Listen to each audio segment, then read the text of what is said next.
Caríssimos fiéis, nesta quarta-feira de cinzas, no sermão, o Padre Daniel nos falou dos benefícios e da importância do jejum,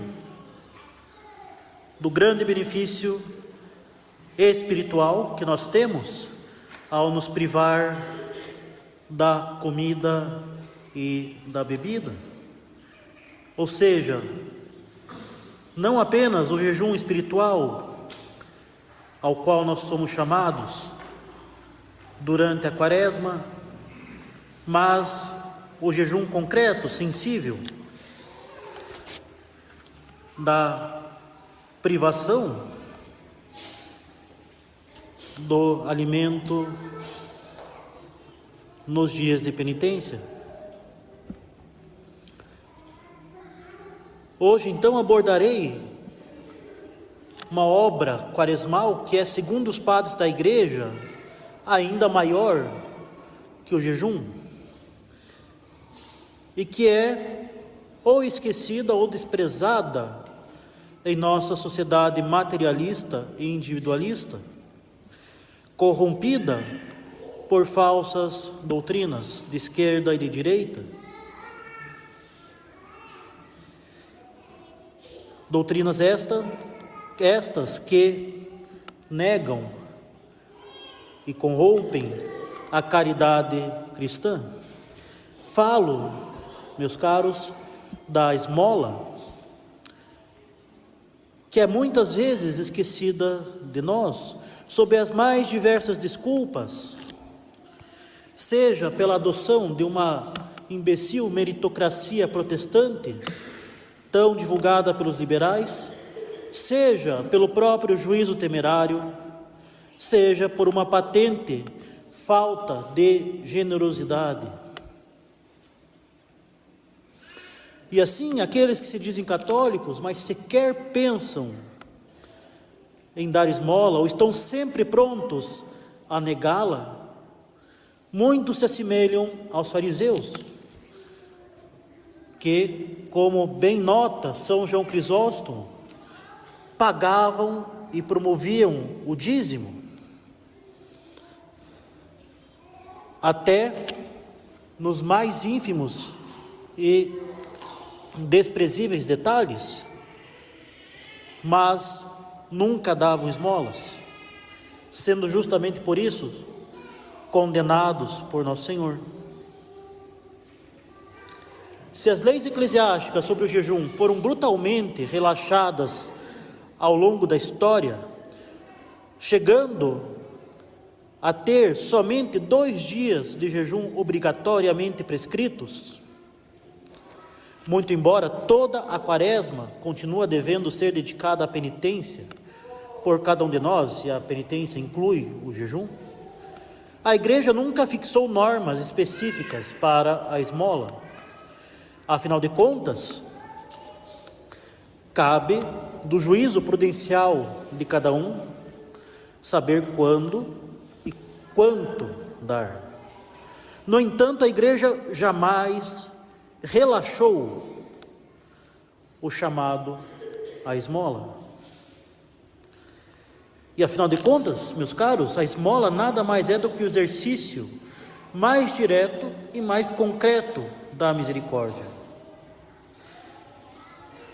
É o exercício mais prático e comum da caridade para com o nosso próximo, como nós vemos nas obras de misericórdia corporal, que inclusive foram listadas por Nosso Senhor ao exprimir o que será cobrado de nós no dia do juízo.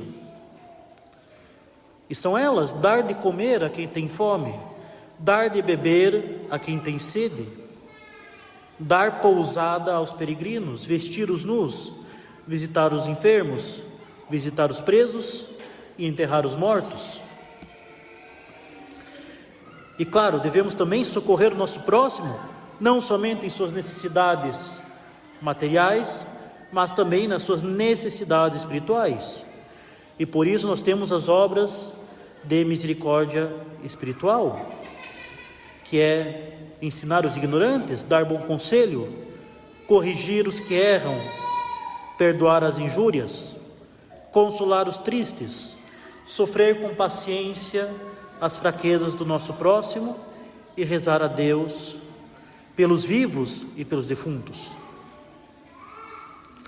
E o que nós temos nessas duas listas nada mais é do que os diversos desdobramentos do preceito da caridade.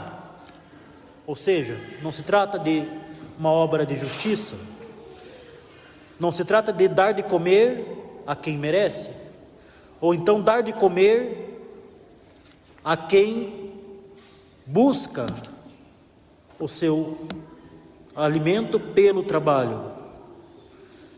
Não é dar de comer àqueles que estão trabalhando, ou então dar de comer àqueles que realmente mostram que não tem como trabalhar para conseguir a sua comida. Não, dar de comer a quem tem fome. E outra questão muito importante, não são sugestões ou conselhos. Trata-se do preceito supremo da caridade. E Deus nos cobrará se nós cumprimos este preceito da caridade.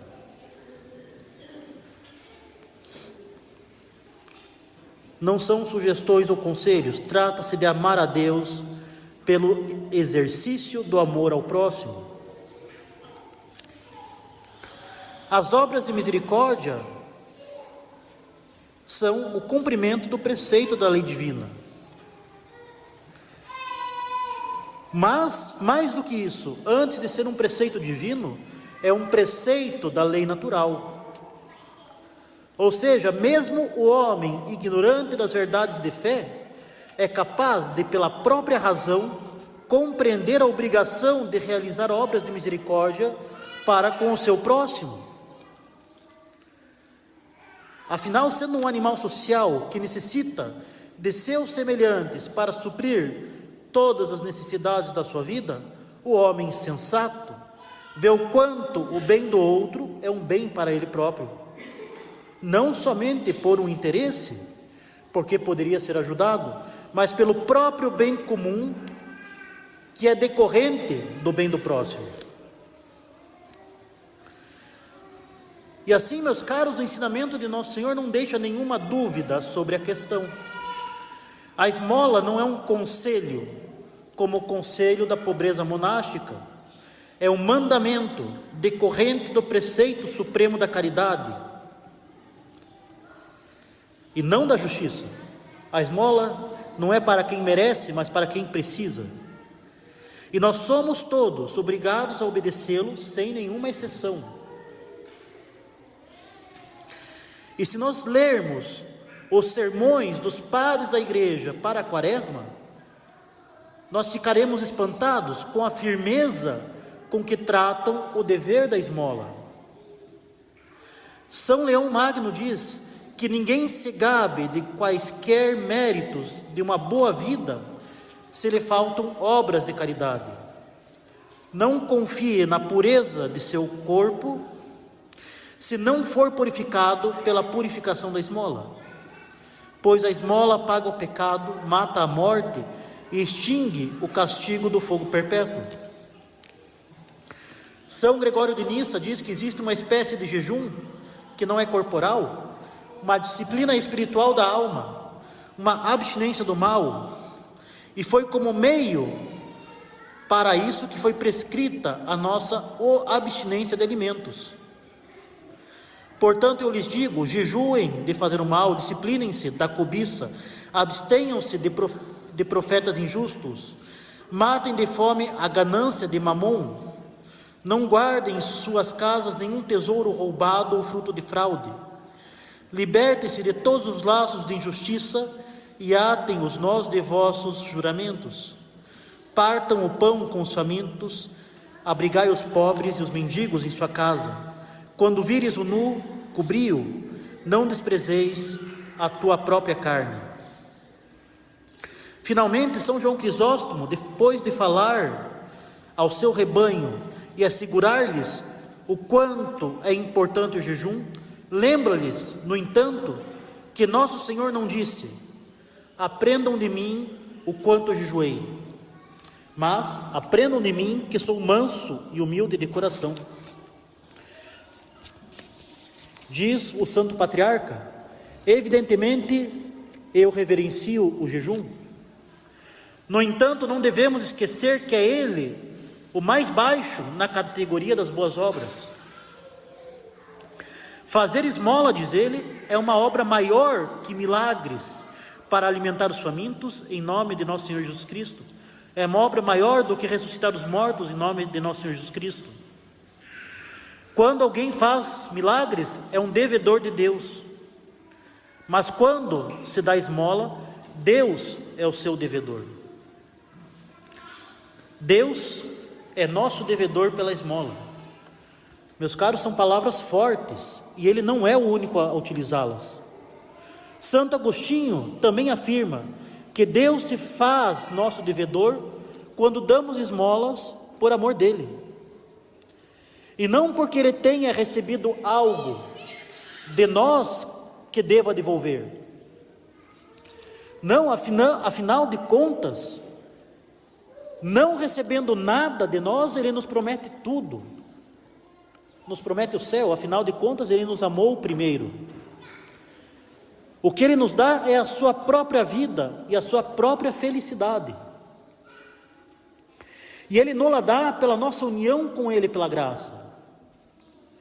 O fato, meus caros, é que quanto mais nós nos libertamos do homem velho, quanto mais nós nos libertamos dos grilhões do pecado, do mundo e da nossa própria carne, mais nós correspondemos ao amor de Deus. E assim, correspondendo ao amor de Deus, sem lhe acrescentar nada, mais nós nos enchemos dele e nos dirigimos à recompensa eterna que já se inicia nessa vida pela graça. Quanto mais nós nos esvaziamos dos apegos da carne, do mundo e do pecado, mais nós nos enchemos de Deus e mais nós teremos essa recompensa que Ele próprio nos dá.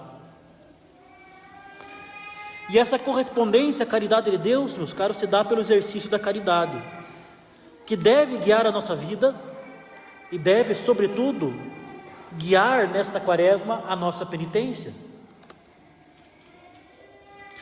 Seja pela oração, que é o exercício da nossa caridade para com Deus, seja pelo jejum e toda a mortificação, em que, disciplinando a nossa carne, nós exercemos a caridade para com nós mesmos, seja pela esmola e toda obra de misericórdia espiritual para com o nosso próximo, em que nós exercemos a caridade com o nosso próximo, nós estaremos nos esvaziando de nós mesmos e nos enchendo de Deus.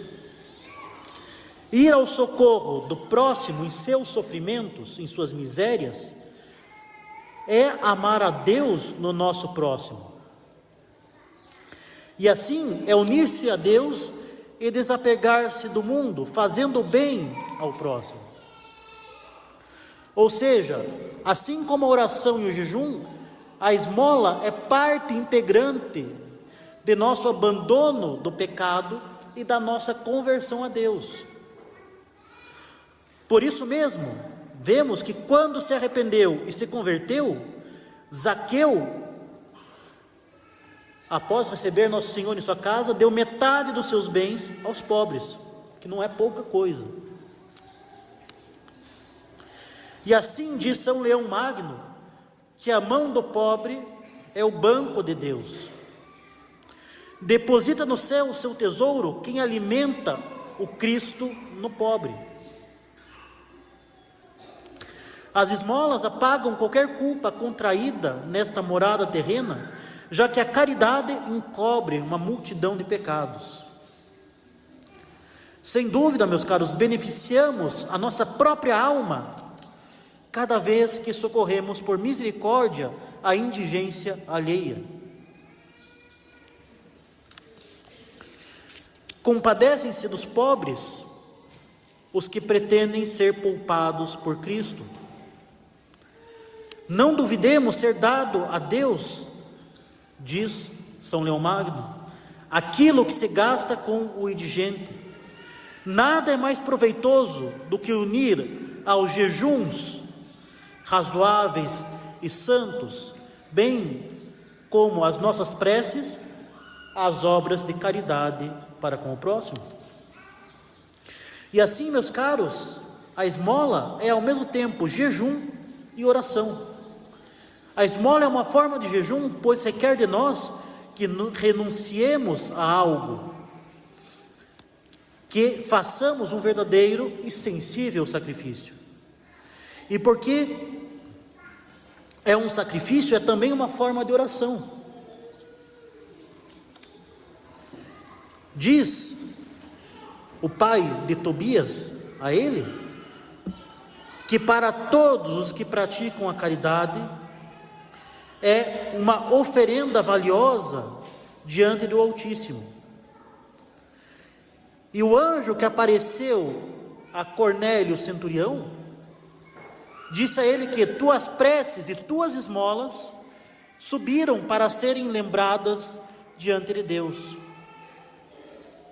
A esmola é uma forma de adoração capaz de neutralizar a idolatria da avareza. A esmola é uma oração. E isso os nossos antepassados sabiam muito bem.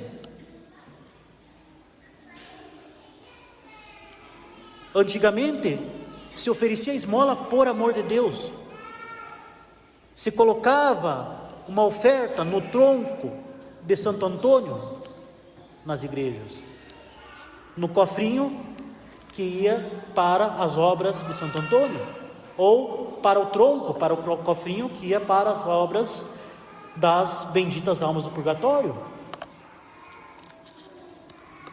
Pedia-se esmola por amor de Deus, dava-se esmola por amor de Deus, como se reza uma jaculatória.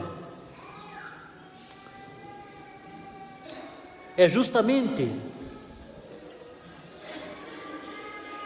as falsas doutrinas do marxismo que transforma a esmola numa obra unicamente social, para resolver um problema unicamente social, que tira esse aspecto sobrenatural, bem como o liberalismo, que vê na esmola algo inútil, pois não vai resolver o problema da pobreza daquele indivíduo.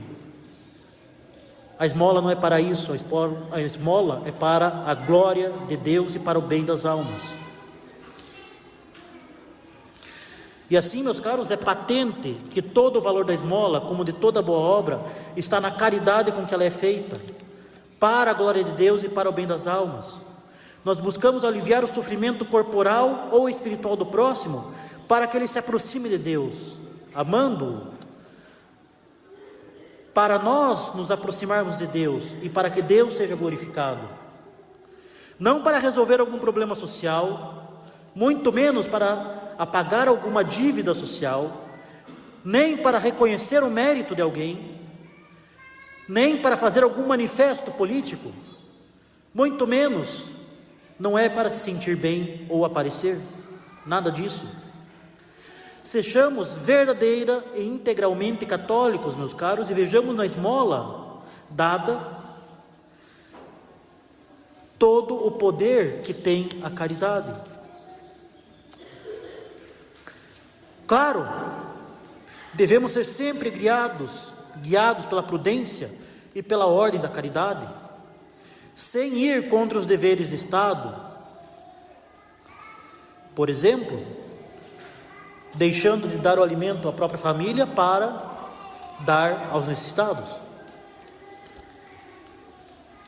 Sem ir contra a prudência, nem contra a ordem da caridade, mas devemos ter uma verdadeira generosidade dentro da caridade.